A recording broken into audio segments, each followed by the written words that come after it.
The Fremantle Dockers have been one of the huge surprise packers of season 2022, and they have to head down to probably the hardest road trip there is, Ross, GMHBA, to take on the Cats. And this man, Jeremy Cameron, is flying. Alex Pearce will be his matchup. Well, we'll find out shortly, Ross, whether he will be. But I just want to talk about Jeremy Cameron and how you have to play him.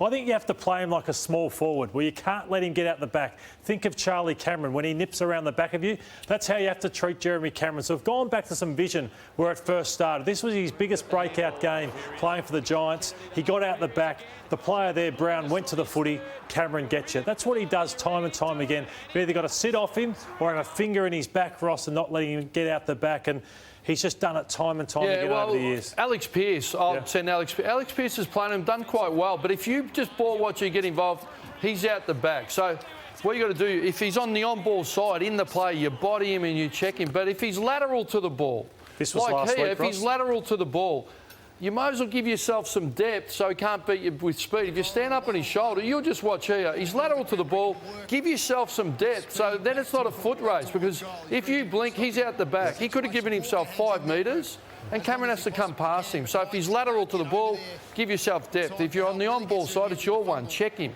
and don't ball watch, because if you ball watch like here, if you get involved but you're not really involved, he'll just pick it up. He'll be out goal side. It's a tricky matchup. There he is. Tricky matchup, because if you're too big and you can't run, you can't go with him. He's a star. Like, he's a very special player, but you've got to keep some depth on him. Do you really? He does come up with the ball inside the forward 50, but if he takes you up in the midfield, let him have it up there. Don't let him beat you out the back. The cohesion between Tom Hawkins and Jeremy Cameron is just phenomenal. We had some vision here, Ross, down the ground vision, just a separation between Jeremy here and Tom Hawkins, and how they look at each other and don't take away each other's space. Well, that's a stoppage. They tend to separate laterally, and then if you're on the on-ball side, you come up at it, and the other one either rips back or comes up. So Hawkins there, he could have led back into his space. This is a better example. Another stoppage in the midfield.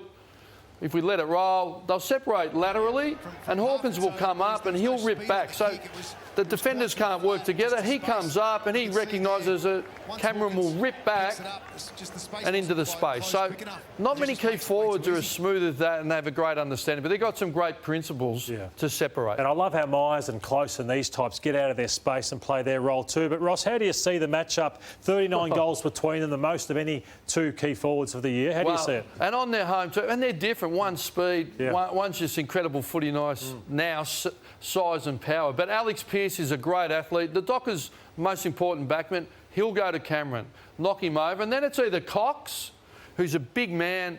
He was a young All-Australian defender in great form, who's strong in the air, but he's a big man. He'll need some support from Luke Ryan. The other one, the wild card's Logue, who was an early draft pick, who's in the team, could play, but I don't think he's as good a defender as these two. And Luke Ryan's a special roll-off player. If he can get the Close or one of those smalls or a Stingle and get across and help. But how do they work out not being isolated and separated? It's going to be the key. The Freo defence has been magnificent this year. What about the Geelong defence? They are so dynamic. You can't give them what they want. So Zach Tui's gone back to defence, Kolajasny. So they'll just run and take you on.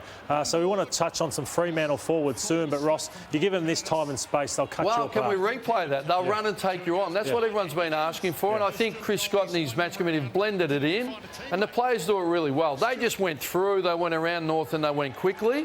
So it's going to be up to the Dockers to stop that run with this sort of pressure. You've highlighted their forwards. Yeah, I was there to watch this game live, and Frederick, he's an outstanding player, pressure. Walters is getting back with a bit more confidence, but it's two that I've loved, Div Schultz and Switkowski. Their pressure has been phenomenal, and that's what I can't wait to see down at Geelong, the pressure they bring on the Geelong. And I love the coach's language. We value pressure forwards in our front half. So they got Walters back doing it now. You got Schultz.